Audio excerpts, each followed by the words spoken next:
श्रीमद् भागवत कथा भाग 68। सच्चिदानंद रूपाय विश्वोत्पत्त्यादि हेतवे तापत्रय विनाशाय श्री कृष्णाय वयं नुमः। द्वितीय स्कंध अध्याय 5। भागवत महापुराण के अध्ययन से ऐसी दृष्टि मिली। कैसी दृष्टि मिले? कहते हैं कि बच्चे की भूख को ठीक ठीक माँ ही देख पाती है, क्योंकि माँ के हृदय से दिखती इसी प्रकार परमात्मा भी हमारा अनंत प्रेम जागृत होता है। पता चलेगा कि प्रत्येक आँख और प्रत्येक हाथ, प्रत्येक पैर के पीछे वही परमात्मा है। जैसे जैसे ये दृष्टि विकसित होती जाएगी, हमें जगत में परमात्मा के सिवा किसी का दर्शन नहीं होगा। सहस्त्र शीर्षा सहस्त्राक्ष सहस्त्रपात, इसका अर्थ अनुभूत होगा। भगवान ने श्रीमद् भगवद गीता के 10वें अध्याय में कहा है, जो प्रेम से मेरा नित्य निरंतर पूजन स्मरण करते हैं, ऐसे भक्तों को मैं बुद्धि देता हूँ, जिससे वे मेरा दर्शन कर सकें, मुझे प्राप्त हों। तेषां सततयुक्तानां भजतां प्रीतिपूर्वकं ददामि बुद्धियोगं तं येन माप्नुपयान्ति ते। भौतिक शास्त्र के अध्ययन में जिस बुद्धि की आवश्यकता होती है और अध्यात्म शास्त्र को समझने के लिए जिस बुद्धि की आवश्यकता होती है, उसमें अंतर है। भगवान जो बुद्धि हमें देते हैं, उसी के द्वारा उनका दर्शन संभव है। ये बुद्धि मिलती है प्रेम से उनका स्मरण करने पर, इसलिए तब तक भगवान के प्रति भक्ति जागृत नहीं होगी, तब तक भगवान के स्वरूप का बोध नहीं होगा। सृष्टि के निर्माण की प्रक्रिया बताने का तात्पर्य हमारे हृदय में प्रेम जागृत करना है। भगवद गीता के 5वें अध्याय के अंतिम श्लोक में भगवान कहते हैं, भोक्तारं यज्ञ तपसां सर्वलोकमहेश्वरं सुहृदं सर्वभूतानां ज्ञात्वा तां शान्तिमृच्छति। भगवान जो 3 प्रकार से जानना, भोक्तारम यज्ञ तपसाम, दूसरा सर्वलोक महेश्वरम, तीसरा सर्वभूतानाम सुहृदम। यज्ञ होता है दूसरों के लिए जीना, तप है स्वयं कष्ट उठाना। यज्ञ तप दोनों के भोक्ता भगवान ही हैं। जब हमारी सेवा से दूसरे के हृदय में प्रसन्नता होती है, तो उस प्रसन्नता को भगवान की अभिव्यक्ति माने। इसके लिए जब तक हम स्वयं कष्ट उठाते हैं और उस कष्ट में भी आनंद का अनुभव करते हैं, तो समझना कि ये भगवान की ही अभिव्यक्ति है। सेवा लेने वाले और देने वाले दोनों ही वही परमात्मा प्रसन्न हो रहा है।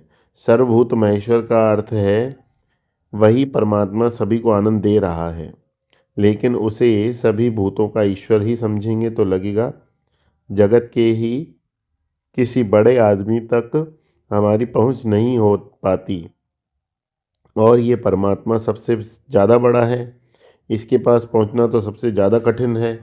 ऐसी धारणा को निरस्त करने के लिए भगवान कहते हैं, सुहृदम सर्वभूतानाम, मैं सबका मित्र हूँ। इस प्रकार जब पर हम परमात्मा को समझ जाते हैं, तभी हमको शांति प्राप्त होती है। इसी के लिए प्रसंग बताया। कथा, अभी तक ब्रह्मा जी ने समष्टि सृष्टि के निर्माण की बातें बताई। जगत के सभी पदार्थ बन गए, सभी इंद्रियां बन गईं, उन इंद्रियों के अधिष्ठात्री देवता भी बन गए, किंतु ये जब संगठित नहीं थे, तब तक अपने रहने तथा कर्म फल भोगने के लिए शरीर नहीं बना सके। तब भगवान ने अपनी शक्ति से प्रेरित कर उन्हें मिलाया। इससे पिंड तथा ब्रह्मांड का निर्माण हुआ। वह ब्रह्मांड हजारों वर्षों तक निर्जीव पड़ा रहा। काल कर्म तथा स्वभाव को मानकर भगवान ने उसे जीवित कर दिया। उस अंडे को फोड़कर वही पुरुष निकला, जिसके हजारों सिर, पैर, नेत्र, हाथ इत्यादि थे। स एव पुरुषस्तस्माद्दंडं निर्भिद्य निर्गतः सहस्रोऽवङ्घ्रि भावक्षः सहस्रान नशीर्षवान्। इसी विराट पुरुष का आधार लेकर हम उपासना करते हैं। विद्वान उपासना के लिए उसके विभिन्न अंगों के विभिन्न लोकों की कल्पना करते हैं। ये कल्पना इस शास्त्र इस प्रकार की जाती है। मुख में ब्राह्मण बैठते हैं, भुजाओं में क्षत्रिय, पेट में वैश्य, पैरों में शूद्र। उस विराट पुरुष की कमर के नीचे 7 लोक हैं: अतल, वितल, सुतल, तलातल, रसातल, महाताल, पाताल। कमर के ऊपर 7 लोक हैं: भू, भुव, स्व, मह, जन, तपः, सत्य। इस प्रकार विराट पुरुष सर्वलोकमय है। कुछ विद्वानों के मत में भगवान के चरण में भूलोक, नाभि में भुवर्लोक तथा सिर में स्वर्गलोक है। कल्पना कैसे भी की जाए, इसका तात्पर्य ये समझना और समझाना है कि संपूर्ण सृष्टि में परमात्मा ओतप्रोत भरा हुआ है। तत्व का प्रतिपादन। संपूर्ण सृष्टि का एक परमात्मा का ही विस्तार है। इसी एक से ही पंच ज्ञानेंद्रिय, पंच कर्मेंद्रिय, पंच प्राण, पंच महाभूत इत्यादि बने। इसलिए इसे प्रपंच कहा जाता है। पच अर्थात विस्तार। हम प्रपंच का अर्थ बोलचाल में बोल लेते हैं, संसार का झमेला, फिर प्रपंच में पड़ गए। ये अर्थ गलत ढंग से पकड़ा गया है। प्रपंच शब्द का अर्थ ये संकेत देता है कि सारे विस्तार का मूल एक ही परमात्मा है। ये प्रपंच में यदि परमात्मा को पकड़ कर रखना आ गया, फिर प्रपंच छोड़कर कहीं जाने की जरूरत नहीं पड़ेगी। भागवत महापुराण में विराट पुरुष का जो वर्णन आता है वह पुरुष सूक्त से मिलता जुलता है, जिसके शब्द में सहस्र शीर्षा पुरुषः, सहस्राक्षः, सहस्रपात। यहाँ सहस्त्र शब्द अनंत का द्योतक है। विराट पुरुष ही अनंत आँखें, भुजाएं, सर इत्यादि कहने का तात्पर्य यह है कि जगत की सभी आँखें, भुजाएं, सभी सर इत्यादि उस विराट विश्वरूप परमात्मा के ही हैं। इस विराट स्वरूप का आधार लेकर हम उपासना करते हैं। उपासना का अर्थ है आँखों से हम और कुछ देखकर हृदय में दर्शन हो भगवान का। बहुधा हृदय में जो दिखता है और आँखों से जो दिखता है उसमें भिन्नता होती है। जैसे आँखों से देखते हैं शालिग्राम का पत्थर, लेकिन हृदय में दर्शन होता है विष्णु भगवान का।